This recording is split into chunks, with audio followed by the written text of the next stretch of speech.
Este vídeo es un vídeo especial. Ayer fue Navidad y creo que no hay mejor vídeo o no hay mejor tema para hoy que Jesucristo.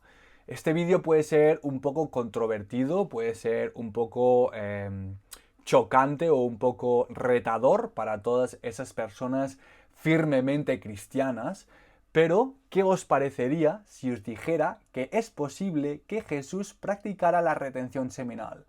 ¿Qué os parecería si os dijera, que no me quedara simplemente en esto, sino que os dijera que Jesús practicó tantra con María Magdalena? ¿Es esto posible? Obviamente, la historia oficial niega completamente todas estas afirmaciones, pero se han encontrado textos antiguos de la misma época, que fueron creados en la misma época que los textos que forman el Nuevo Testamento, pero que nos dicen cosas completamente distintas a lo que nos dice la Iglesia. Nos cuentan una parte de Jesús mucho más mística, nos cuentan una parte de Jesús mucho más tántrica. Nos cuentan que a lo mejor Jesús se fue de viaje durante unos años en su vida y que llegó a Egipto, que llegó a la India y que ahí pudo haber sido iniciado en las prácticas espirituales de todas estas tierras, volviendo aquí a sus 30 para iniciar su misión final. Así que en este vídeo vamos a tratar esta vida secreta o esta parte secreta de la vida de Jesús, que no se sabe si es verdad o no es verdad, pero hay textos que nos están señalando hacia esta dirección y que nos dicen que Jesús puede ser que practicara la retención seminal y no simplemente esto, sino que puede ser que practicara tantra con María Magdalena. Así que si te interesa este vídeo, quédate hasta el final porque es un vídeo muy interesante. Voy a revelar información muy interesante. No te olvides de darle a like y si todavía no me sigues, dale a seguir ahora mismo. Así que vamos con este vídeo. Hay una parte de la vida de Jesús que nadie conoce, entre sus 13 años y sus 30 años. Esos son bastantes años de vida donde Jesús desaparece, donde no se sabe dónde fue, donde no se sabe qué es lo que hizo. Y hay la teoría que durante esa época él se fue a continuar sus estudios espirituales. En esa época Egipto era una capital a nivel espiritual, con muchísimo conocimiento antiguo, que posiblemente venía de antes del antiguo Egipto, de Mesopotamia y de las civilizaciones que posiblemente habían antes de esto, que tenían este conocimiento espiritual.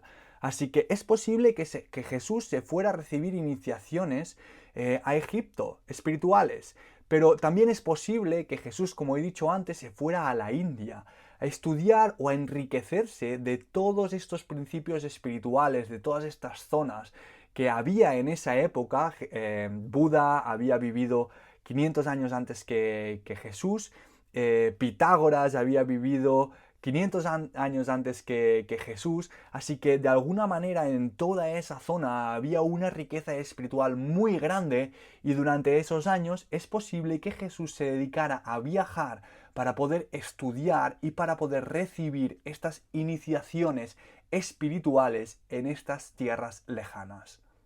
Y esto que os acabo de contar no me lo estoy inventando, y es que Nicolás Notovich, el año 1894, escribió un libro que se llamaba Leyenda del Jesús joven en la India. Estamos hablando del año 1894, finales del siglo XIX. No había televisión, no había internet, no había una agenda para esparcir información errónea de Jesús.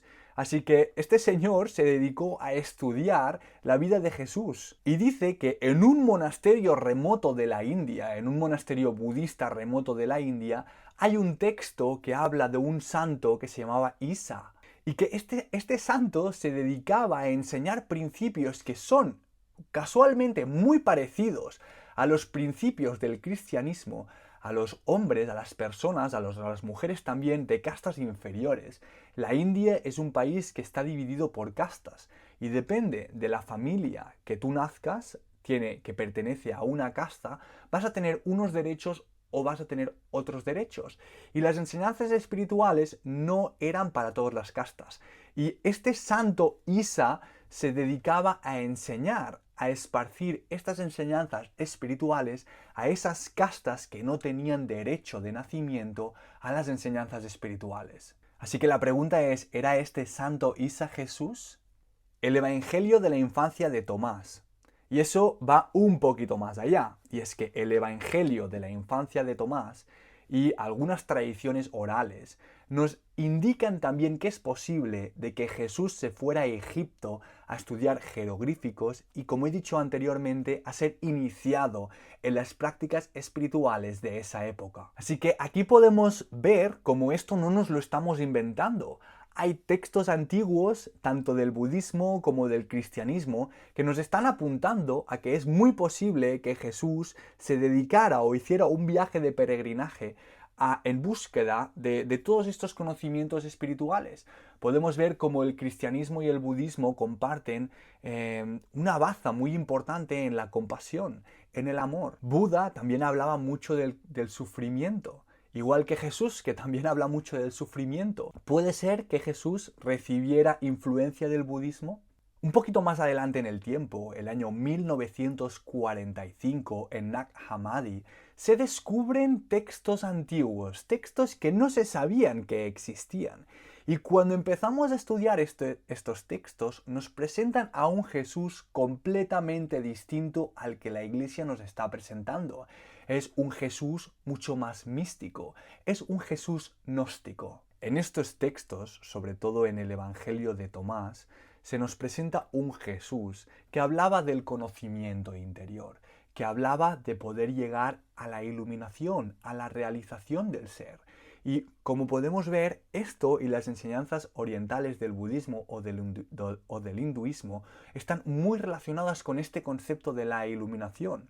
Pero es que si nos vamos a la antigua Grecia y al antiguo Egipto, este concepto también estaba ahí. Así que se nos está presentando a un Jesús muy distinto al que nos presenta la Iglesia y que cuando Él enseña, lo que está compartiendo está muy lejos de la tradición ortodoxa judía. Así que, ¿de dónde recibió toda esta influencia? Y vamos a ir un poquito más allá. Vamos a hablar de María Magdalena, que no simplemente fue una discípula de Jesús, sino que en los textos gnósticos nos la presentan como una gran fuente de sabiduría, nos la presentan como una maestra espiritual, como un ser iluminado. En el Evangelio de María nos dicen que Jesús le hizo iniciaciones especiales a María y que la indujo a estados místicos, a estados elevados de conciencia. Cuando Jesús imparte enseñanzas especiales, cuando Jesús induce visiones místicas en María,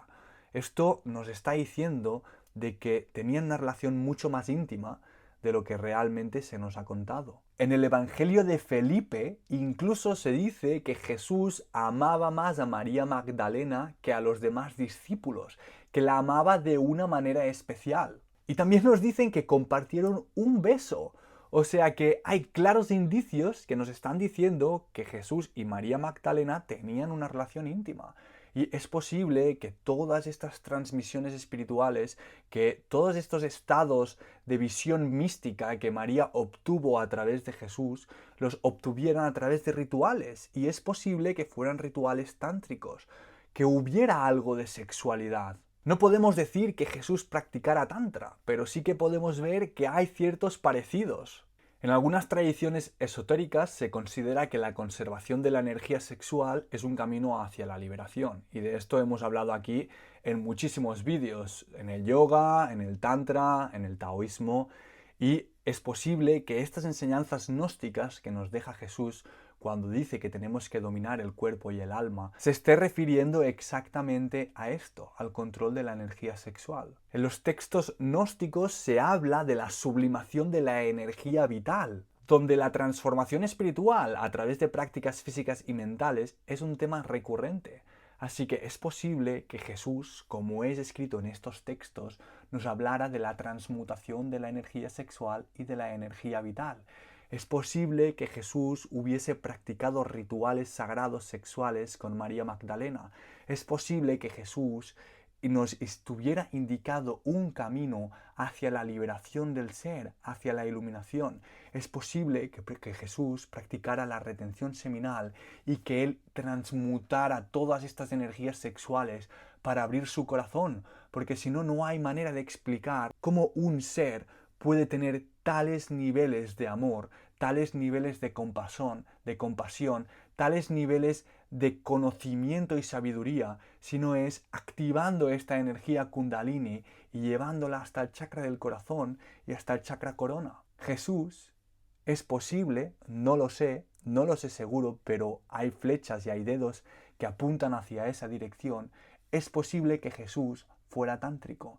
Es posible, no tántrico como lo que conocemos a día de hoy como tantra, obviamente porque estamos hablando de más de hace 2000 años, pero con eso me refiero a que fuera un hombre que controlaba su energía sexual, era un hombre que sublimaba, era un hombre que entendía el poder de la retención seminal y que a través de rituales sexuales podía entrar en estados de unión cósmica, de visión mística con su pareja. Y seguramente algún católico rígido que no le gusta que le cuestionen absolutamente nada de su creencia ve este vídeo, se va a sentir ofendido. Pero me da absolutamente igual, ya que estos textos son lo que nos están diciendo, es la dirección hacia donde apuntan. Y si yo cierro los ojos y escucho mi corazón, siento resonancia con estas palabras, siento que es posible que fueran verdad. Así que si más no, esto es una invitación a la reflexión, es una invitación a pensar. ¿Fue Jesús el hombre que la Iglesia nos cuenta? ¿Es posible que Jesús practicara tantra, que practicara la retención seminal? Ahora me gustaría saber qué es lo que pensáis sobre este tema. Me gustaría que lo dejéis en los comentarios. Y si has llegado hasta aquí, dale like a este vídeo. Dale a seguir si todavía no me sigues, porque esto es lo que a mí me ayuda a crecer, que sea mi regalo de Navidad, un like y un seguir. Y te voy a dejar un par de vídeos por aquí que estoy seguro que te van a gustar un montón, así que nos vemos en alguno de estos vídeos.